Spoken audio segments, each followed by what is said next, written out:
eu preparei essas telas e depois eu vou transformar isso aqui também num texto, porque muitas pessoas enviaram mensagem dizendo que não iam conseguir logar ao vivo.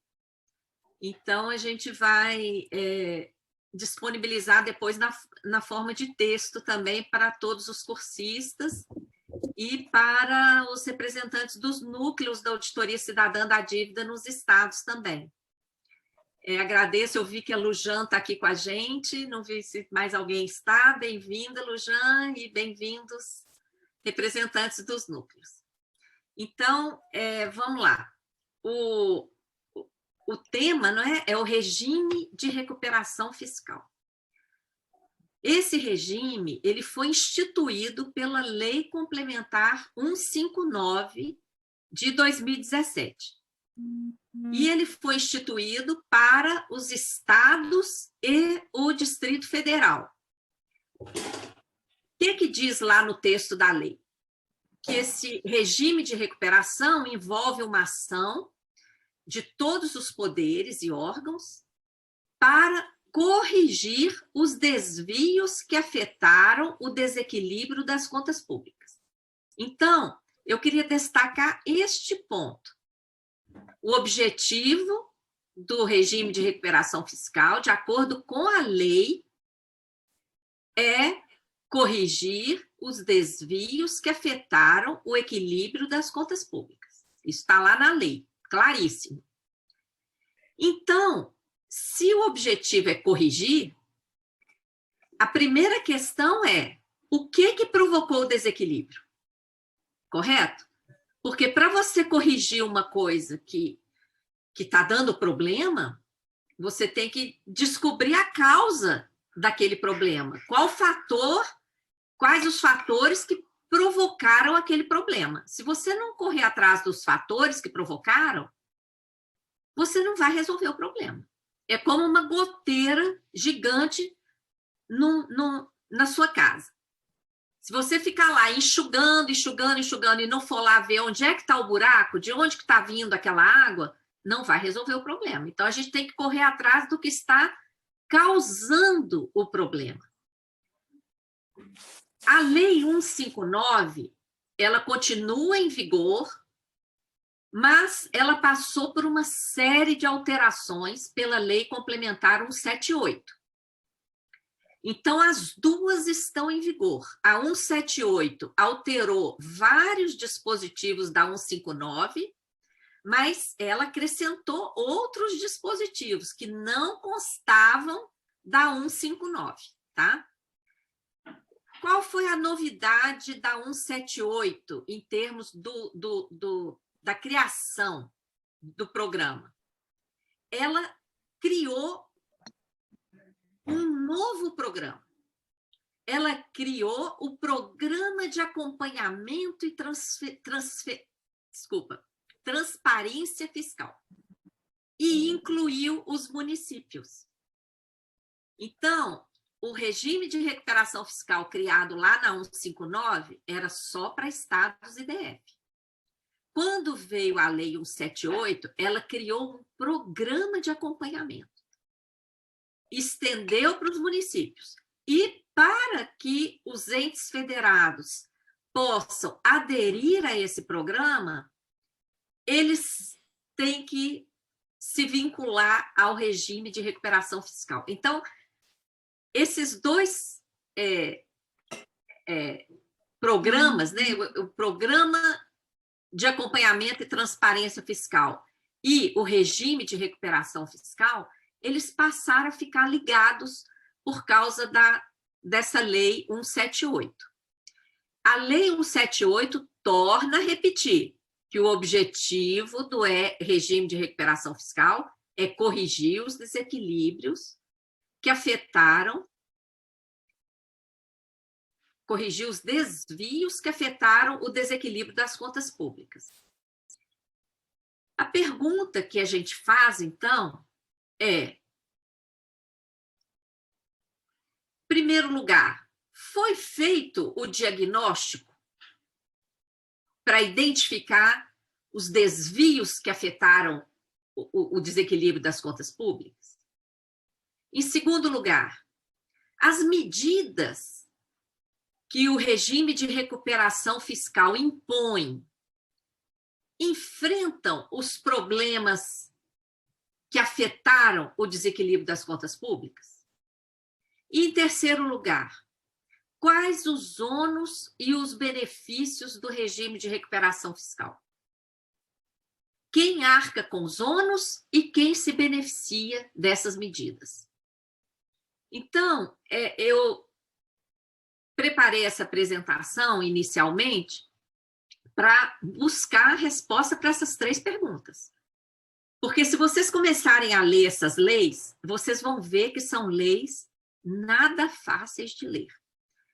Você começa a ler, ela faz remissão o tempo todo a outras leis, a outros artigos, a artigos seguintes, a 178, então, você começa a ler lá no artigo 1º, 2º, 3º, ela já vai puxando coisas de outros artigos que estão lá na frente. Aí você fica para lá e para cá.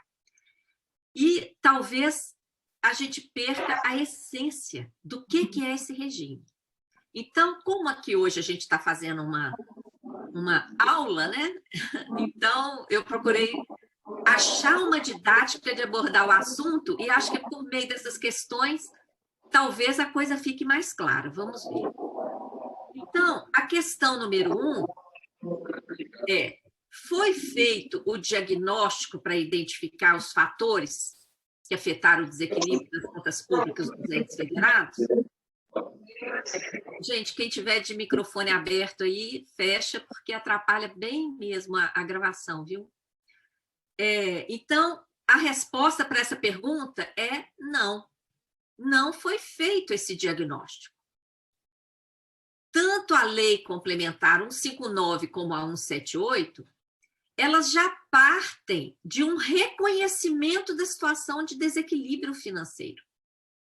Então, é apenas uma constatação factual de desequilíbrio. Tem desequilíbrio ou não tem? É a pergunta que eles fazem. E não o que provocou o desequilíbrio.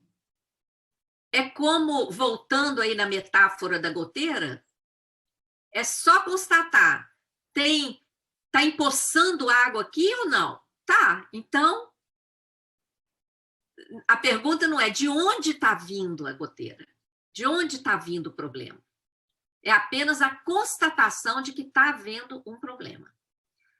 E já passa a detalhar as medidas exigidas. Quer dizer, tem desequilíbrio financeiro? Já vem, a lei já passa na mesma frase a citar as metas, os compromissos e o detalhamento das medidas de ajuste, com impactos esperados e prazos para adoção. Tá? Então, o regime de recuperação fiscal não enfrenta, não faz o diagnóstico para identificar o que provocou o desequilíbrio, em primeiro lugar. Em segundo lugar, a outra pergunta. As medidas que ele impõe, que esse regime impõe, essas medidas enfrentam os problemas que afetaram o desequilíbrio? Outra vez, não. Não enfrentam. Por que não enfrentam? Nós sabemos quais os problemas que têm afetado o desequilíbrio dos entes federados. Inclusive, essa questão do desequilíbrio das contas dos entes federados foi abordada nesse livro, que é a base do curso, à distância que vocês estão fazendo. Logo no início, está no capítulo, no primeiro capítulo, né? Já fala da conjuntura, e no capítulo 3 fala do panorama da situação econômica dos estados. Ali a gente cita situação econômica, concentração na esfera federal, as reformas e vários tópicos. Então, esse livro já trouxe várias informações sobre o panorama da situação dos estados. Aqui eu listei vários fatores que têm provocado o desequilíbrio das contas públicas dos entes federados. Em primeiro lugar, a insuficiência de recursos desses entes. Por quê? Embora os estados tenham arrecadação própria, os municípios tenham arrecadação própria, a maior parte da arrecadação tributária é concentrada na esfera federal. Por causa disso, é que a União é obrigada a repassar, através do Fundo de Participação dos Estados e dos Municípios, uma parte da arrecadação dos impostos para os demais entes federados. E até uma parte dos contribuintes. Se estiver com o microfone aberto, por favor.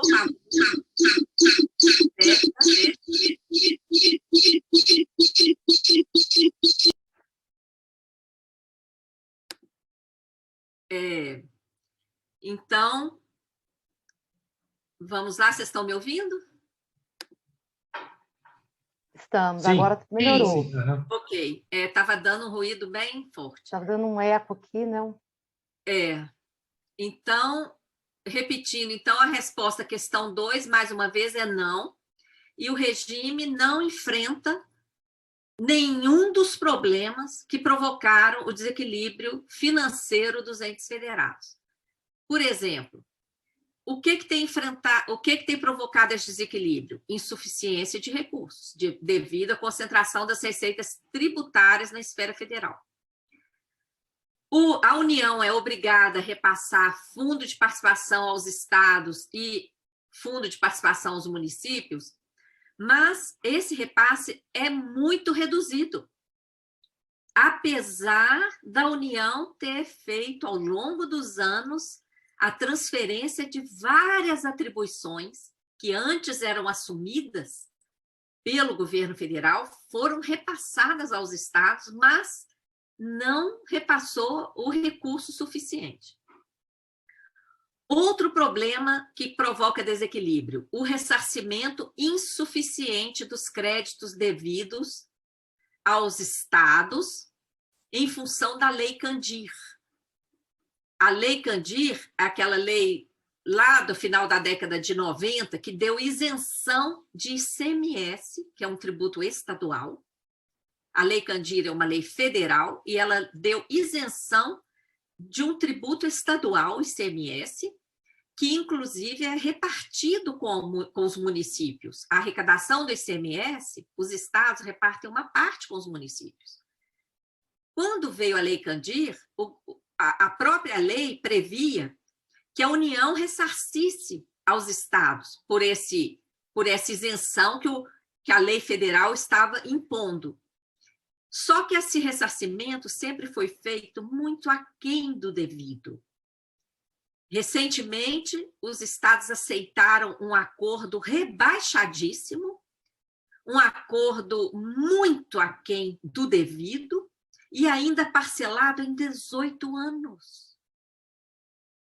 E a emenda constitucional 109 revogou os próximos ressarcimentos aos estados. Então, esse é outro fator que provoca dano.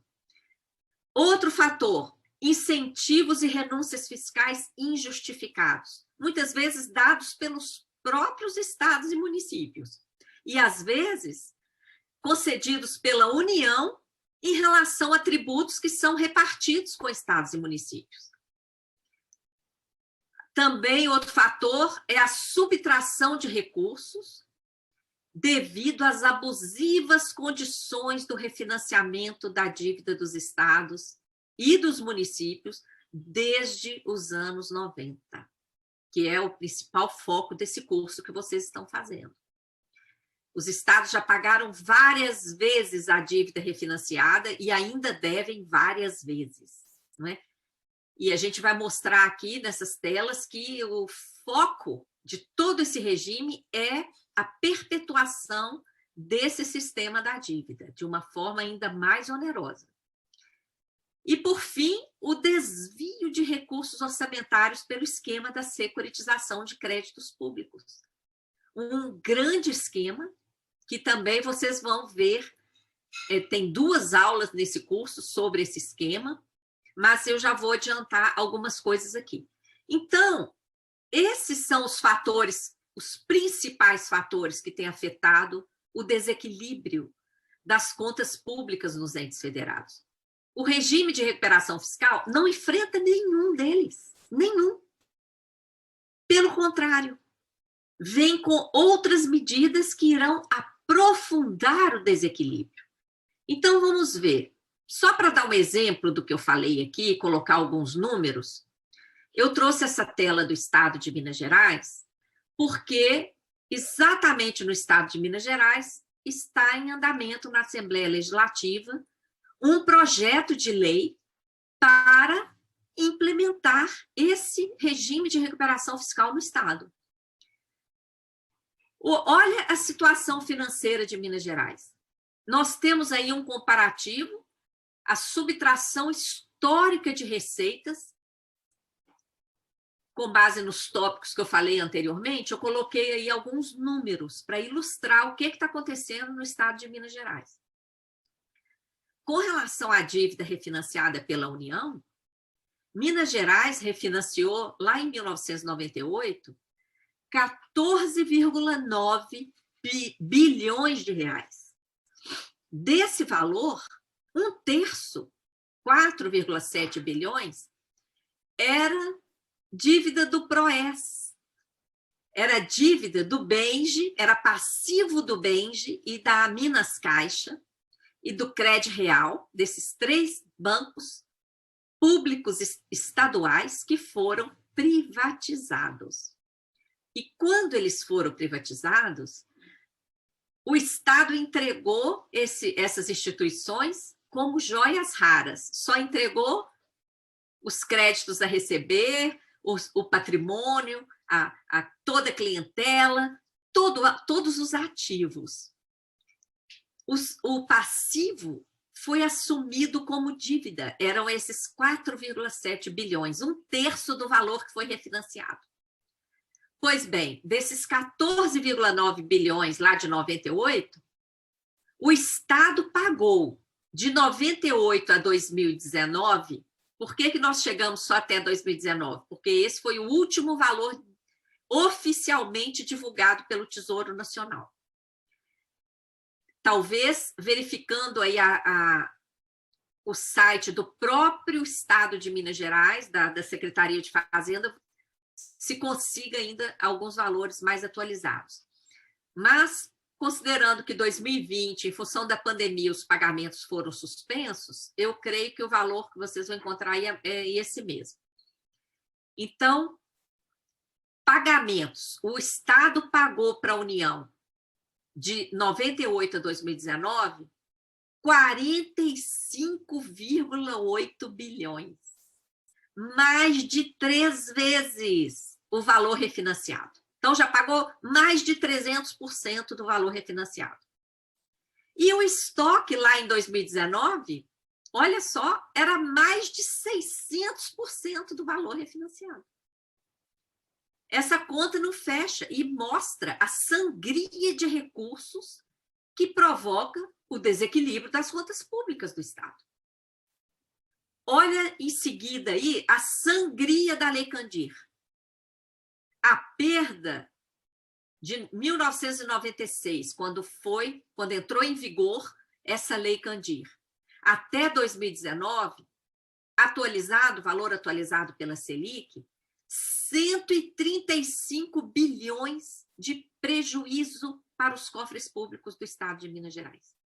Vocês estão vendo onde está o rombo? Além disso, né, como eu falei, os outros fatores estão aí, são os incentivos fiscais, a securitização de créditos. O Estado teve essa situação histórica agravada com os impactos da crise fabricada, a partir de 2014, uma crise fabricada pelo Banco Central. A gente aborda isso no curso também. E o regime de recuperação fiscal, que nós estamos chamando de implosão fiscal, no fundo, ele vai aumentar o privilégio para os gastos com a dívida, ou seja, o problema que deveria ser enfrentado vai receber privilégio. O regime vai exigir mais privatizações para pagar a dívida, mais perda de patrimônio para o Estado. Coloca teto e cria um comitê biônico inconstitucional que a gente vai ver em seguida. Eu já falei também do acordo rebaixado da Lei Candir e do fim do ressarcimento com a emenda 109. Né? O Estado ainda corre o risco aí de ter alterações tributárias graves diante das propostas de reforma tributária que estão em andamento no Congresso Nacional. Tem duas PECs, PEC 45 e 111, uma iniciada no Senado, a outra na Câmara, que prevêem a extinção do ICMS e transformação em IBS, um novo imposto sobre bens e serviços federal, e a União repassaria um percentual aos estados. Olha o risco que isso representa. Né? Além do risco do alastramento dessa securitização de créditos, que representa desvio de recursos arrecadados de contribuintes que sequer alcançarão o orçamento público. Tá? Então, a partir desses exemplos, vamos ver a questão 3. Quais os ônus e os benefícios do regime de recuperação fiscal? Quem arca com os ônus e quem se beneficia? Então, eu separei aí em duas colunas o que o regime de recuperação fiscal impõe. Ele impõe privatizações, impõe extinção de empresas públicas, reforma da Previdência nos moldes da reforma feita em âmbito federal. E como é que foi essa reforma? A Previdência Pública dos servidores limitada ao teto do INSS, então nenhum servidor público poderá receber mais do que o teto do INSS, que atualmente está em torno de R$6 mil. E, paralelamente, seria criada a Previdência Complementar, que em âmbito federal ela foi criada como natureza pública, mas já foi transformada em natureza privada. E essa previdência complementar é de altíssimo risco, ela não traz garantia alguma para os trabalhadores, para a classe trabalhadora do setor público, porque é um regime de previdência de contribuição definida, ou seja, o servidor sabe quanto vai contribuir, mas não tem ideia do benefício que ele vai receber no futuro, vai depender do mercado, e pode ser zero, ou até negativo. Quantos fundos de previdência complementar estão fazendo chamadas aí para cota extra? Não é?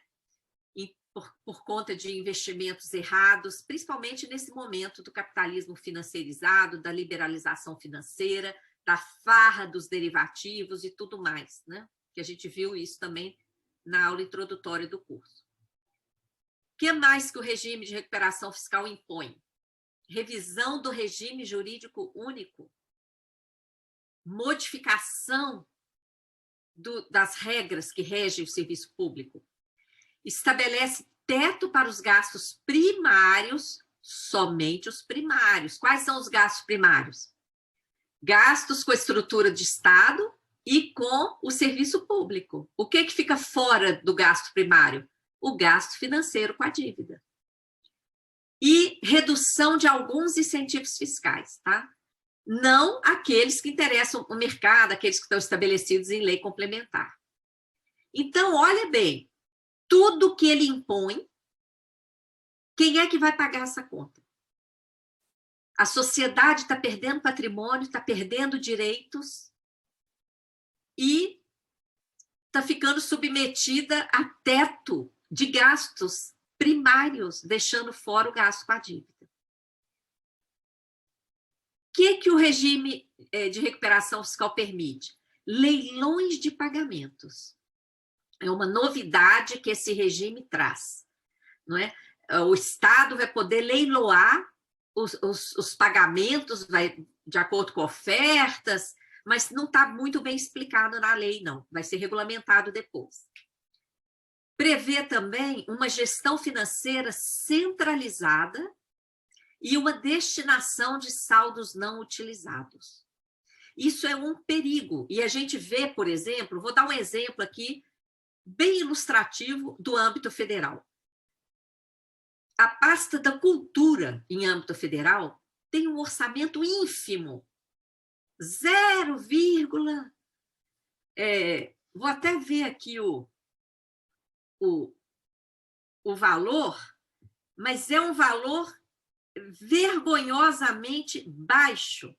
Em 2020, por exemplo, a área da cultura ficou com 0,0172. Olha bem, tem que multiplicar por dezenas de vezes aí para chegar a 1%. É um orçamento ínfimo.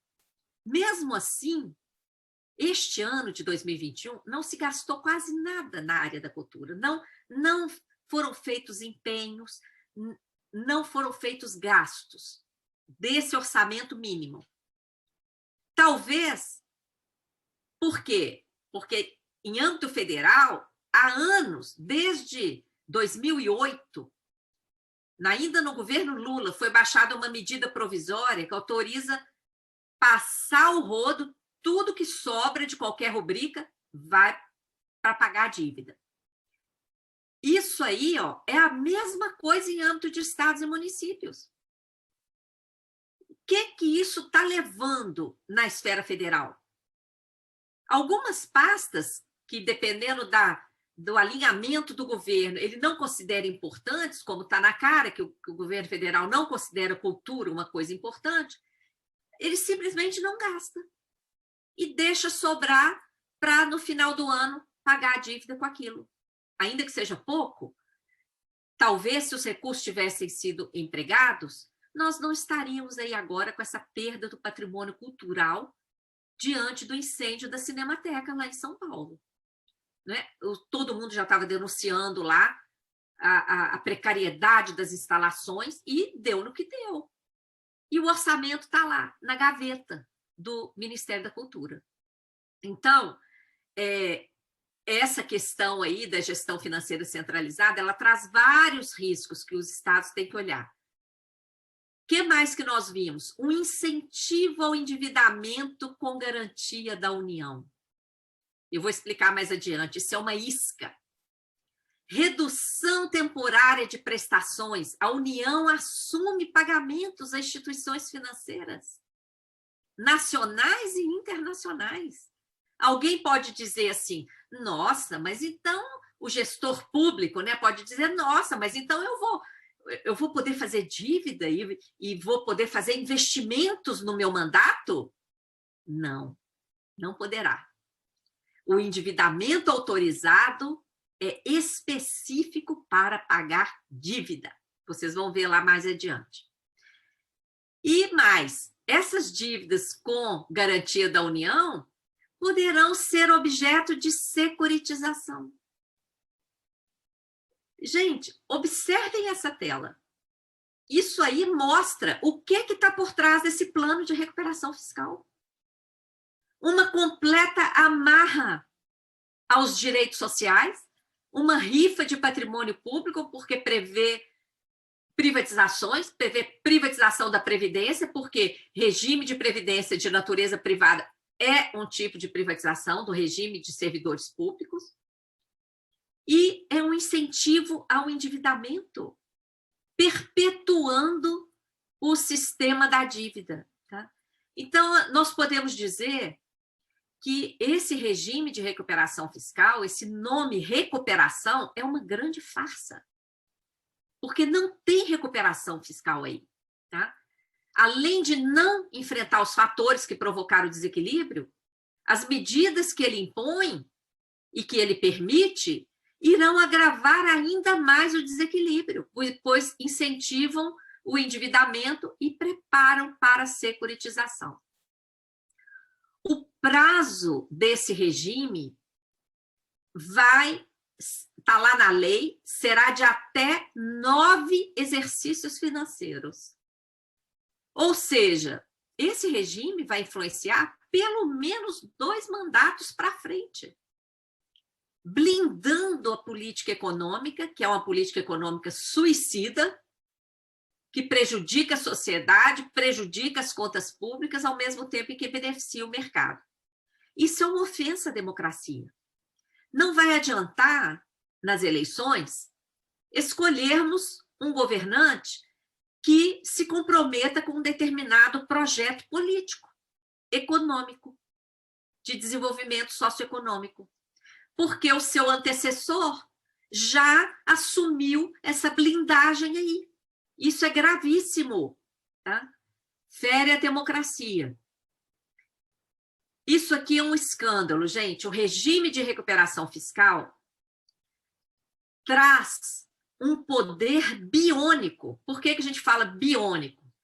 Porque é um poder indicado, sem concurso, tá?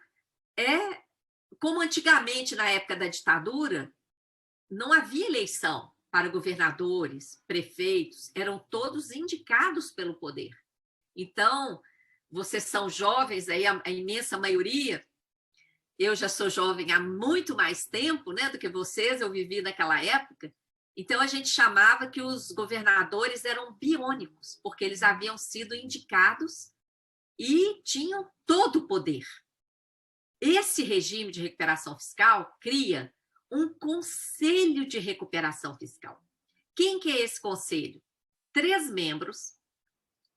Eles terão DAS 6, que é uma remuneração bem considerada uma das melhores, a melhor chefia, tá? No serviço público. Vai ter todas as despesas custeadas pela União. Vai ter servidores e estrutura disponibilizados pelo Estado e ainda auxílio técnico da Secretaria do Tesouro Nacional. Então, olha que aparato. E quem é esse conselho? 3 membros.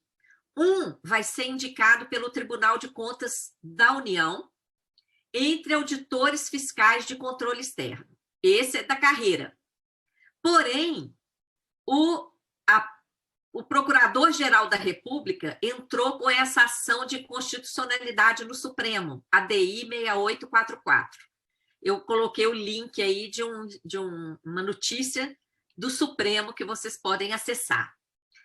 Porque o Tribunal de Contas, ele é órgão fiscalizador. Ao colocar um membro do TCU para uma atividade de gestão, olha a distorção. TCU não é órgão de gestão, é um tribunal de verificação, não é? De auditoria, de investigação. Então, essa ação de constitucionalidade fala dessa distorção e também de uma lei interferir nas atribuições de um órgão que tem atribuição definida. Essa lei cria uma outra atribuição que não tem nada a ver e que, inclusive, distorce o papel do TCU. Isso está em discussão no Supremo. Os outros 2 membros, um indicado pelo ente federado. Será que vai ser algum servidor de carreira? A lei não exige que seja. Pode ser uma pessoa do mercado, indicada pelo Estado. E o outro membro indicado pelo ministro da Economia. Também a lei não exige que seja servidor público. Então, esses outros 2 membros poderão ser indicados pelo mercado. E a decisão será tomada, a decisão desse conselho será tomada por maioria simples. Então, esses 2 do mercado é que vão decidir, tá? A lei apenas fala que os membros terão que ter experiência profissional, conhecimento técnico nas áreas de finanças públicas, de gestão de finanças públicas, recuperação judicial de empresas, gestão financeira e recuperação fiscal. Só diz isso. Quer dizer,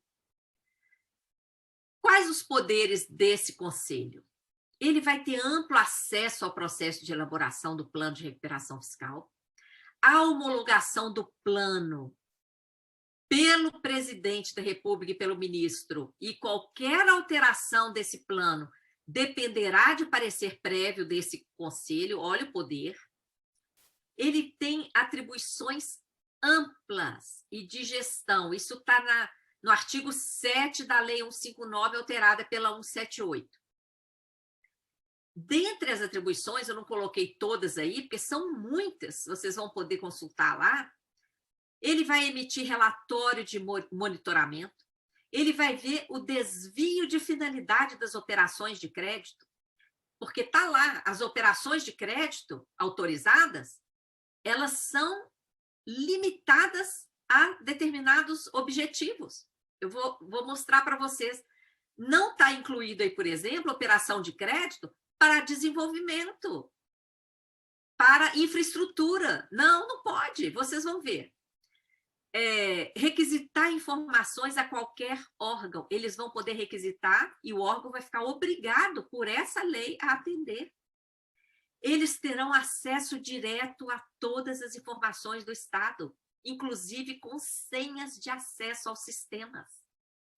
Eles vão poder contratar a consultoria especializada. Então, além de contar com tudo aquilo que eu falei anteriormente, assistência da Secretaria do Tesouro, servidores à disposição e tudo mais, eles ainda vão poder contratar a consultoria especializada. Eles vão poder suspender a execução de contrato ou obrigação do Estado quando estiver em desconformidade com o plano. Olha o nível desse poder.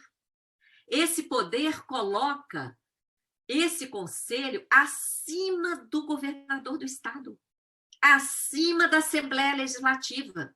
E isso aconteceu no Rio de Janeiro. No Rio de Janeiro, a Assembleia Legislativa aprovou um projeto de lei alterando a carreira de um determinado grupo profissional. Esse projeto acabou sancionado com alguns vetos, a Assembleia derrubou alguns desses vetos e a lei foi promulgada. Quando ela foi promulgada, o Conselho de Supervisão Fiscal lá no Rio de Janeiro vetou a lei, porque ela feria o plano de recuperação fiscal, ela trazia uma despesa a mais para o Estado. Olha que escândalo! Nós estamos criando aí um poder acima do governador de Estado e acima da Assembleia Legislativa. Esse conselho vai poder adotar providências para o fiel cumprimento do regime, adotar providências. Olha a carta branca. Vai poder aplicar multa no caso de inadimplência. Que inadimplência é essa? Tudo aquilo que o plano obriga, de estabelecer teto, de fazer privatizações, de colocar lá o modelo de previdência igual o federal.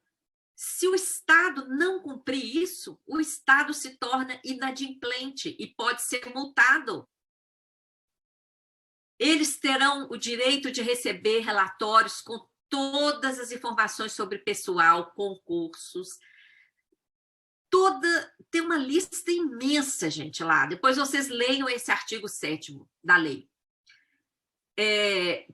Esse relatório também sobre arrecadação tributária, incentivos fiscais e qualquer contrato com outros entes ou com organizações da sociedade civil.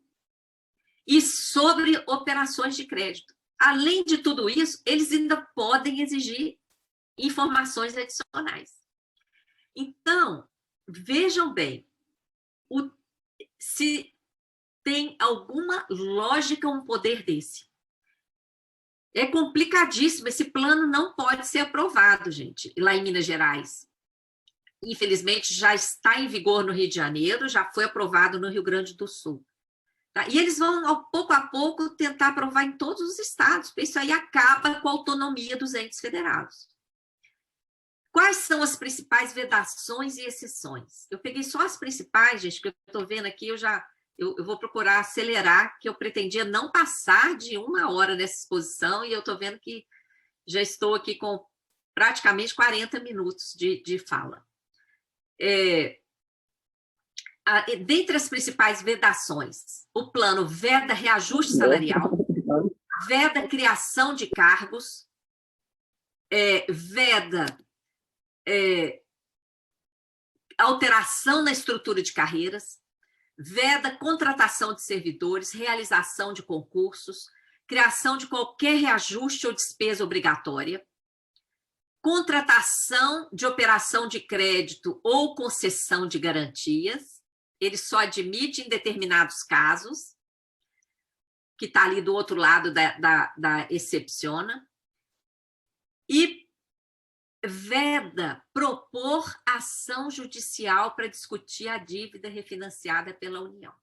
Olha bem, como uma lei pode impedir um direito constitucional de petição? É absurdo isso, tá? Isso é inconstitucional. Mas é a amarra. Se o Estado quiser questionar essa dívida completamente ilegítima, como vocês estão vendo aí nesse curso, ele não vai aderir ao regime que os gestores querem, né? Porque ficam todos amarrados aí, né, nesse esquema para atender os interesses do mercado. O que o regime excepciona? Ele veda reajuste salarial, mas ele excepciona reajuste para membros de poder. Ele excepciona contratação de chefias e contratação de trabalhadores temporários. Não pode fazer concurso, mas temporário pode. Tá? Olha só o sucateamento. Ele excepciona contratação de operação de crédito e concessão de garantias no caso dos financiamentos autorizados por essa lei. Tá? Gente, quem tiver de microfone aberto, fecha, que está entrando barulho aqui. Obrigada. Então, veja bem, veda operações de crédito, mas admite operações de crédito nos casos aí dos financiamentos autorizados, que nós vamos ver quais são. Dispensa todos os requisitos exigidos para a contratação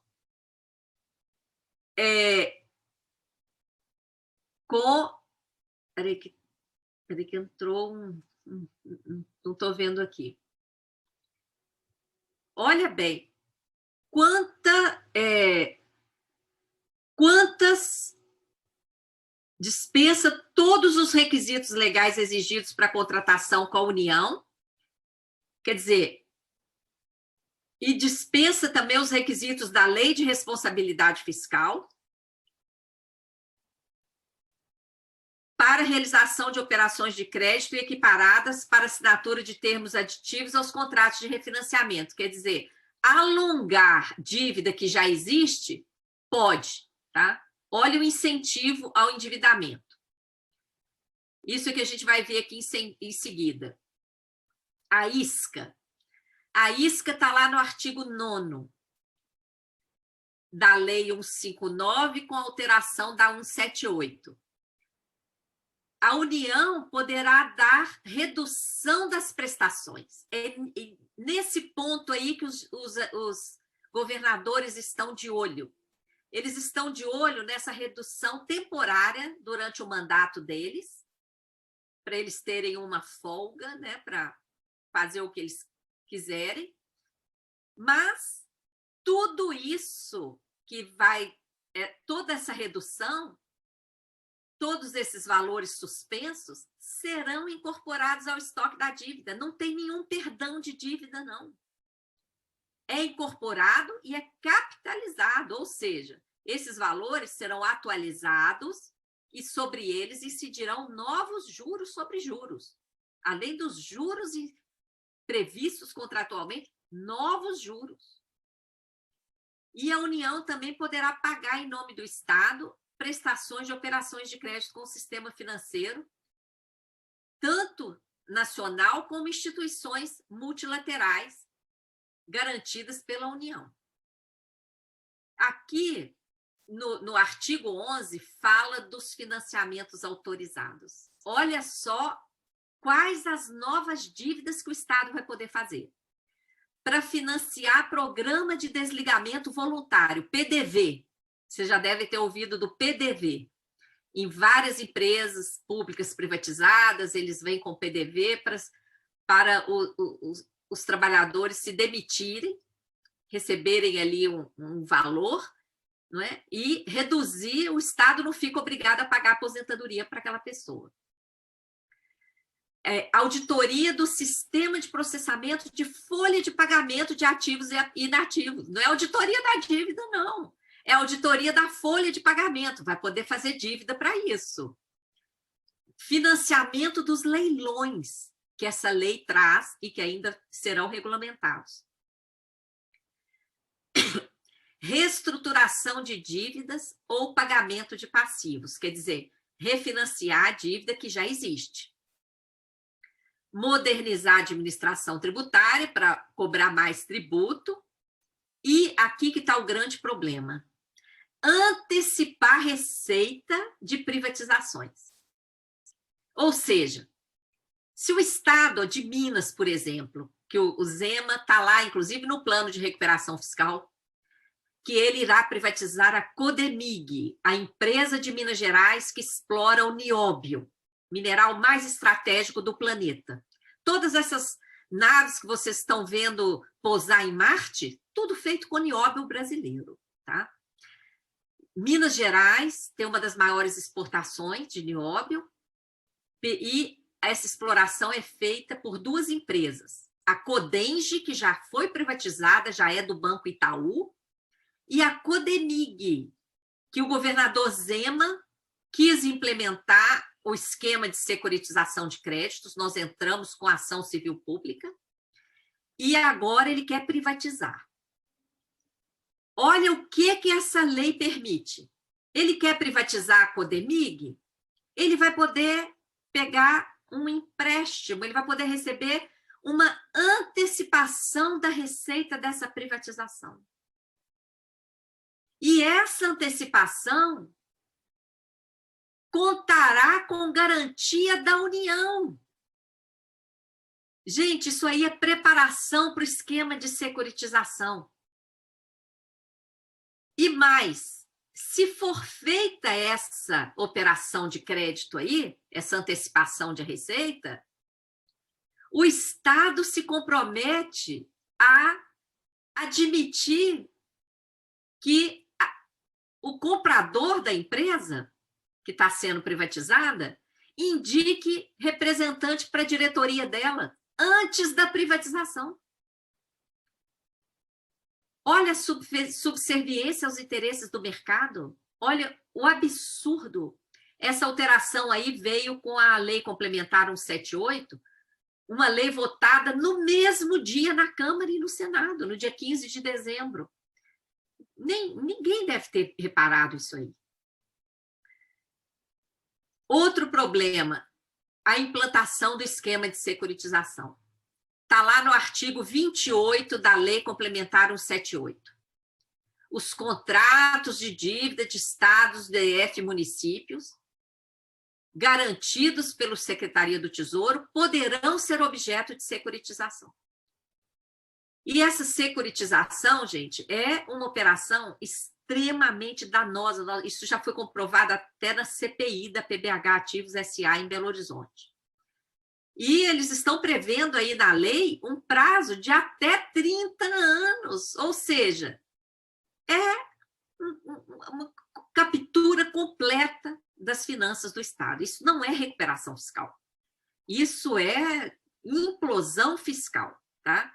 E, pelo visto, a Secretaria do Tesouro Nacional vai ficar a serviço, né, dessas cotações aí, vai virar uma grande agência do mercado, porque olha o que está lá na letra F desse inciso 3.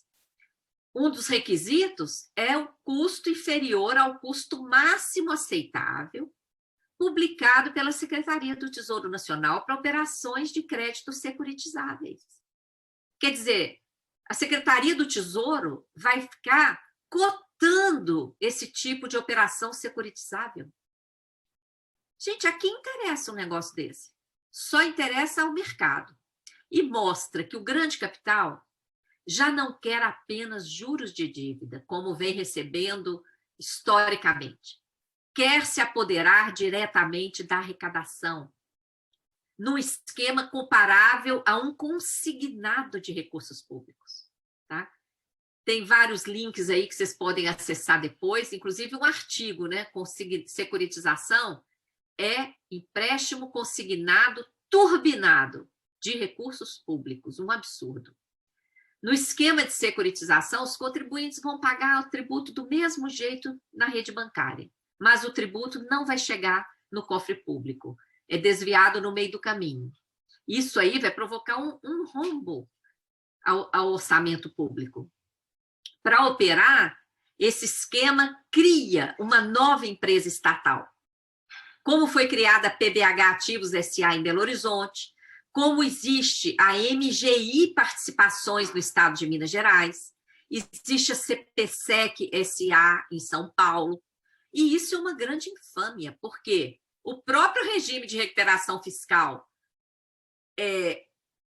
exige as privatizações das estatais, mas incentiva a securitização, que cria novas estatais. Estatais para quê? Para emitir debêntures, para viabilizar esse esquema financeiro. Tá?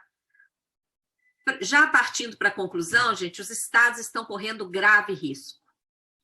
Com o fim do ressarcimento da Lei Candir, com esse regime, eu deixo aí link de artigo, de lives que nós já fizemos sobre isso, correndo risco com o alastramento dessa securitização de crédito, que é extremamente nociva, e com as reformas tributárias em andamento no Congresso. Além de tudo isso, o desmonte provocado pela PEC 32, se ela vier a ser aprovada. E quando a gente olha para tudo isso, o sistema da dívida é o pano de fundo de todo esse desmonte. O problema das contas públicas está no sistema da dívida. Eu coloco aí esse gráfico do orçamento federal de 2020, porque ele mostra que ano passado, enquanto a dívida recebeu quase 40% dos recursos, olha ali a transferência a estados e municípios, 9,72%. Não chegou a 10%. Então, o sistema da dívida lesa os entes federados de várias formas, tá? Enquanto isso, em poucos meses, o Banco Central liberou trilhões aos bancos. Trilhões! Olha esse quadro aí. Foram as medidas para salvaguardar a estabilidade financeira, dando a desculpa da pandemia para liberar liquidez, liberar capital e várias benesses aí para os bancos que se negaram a emprestar às empresas. Deixaram as empresas quebrar, deixaram o desemprego explodir, mas por isso que o lucro dos bancos está batendo recorde atrás de recorde, como a gente está vendo na mídia, né? Até o Tribunal de Contas já declarou que a dívida não tem servido de investimentos no país. Para que tem servido a dívida pública? Tem artigo, tem live que vocês podem assistir. Como vocês sabem, a nossa luta é por uma auditoria dessa dívida, não é?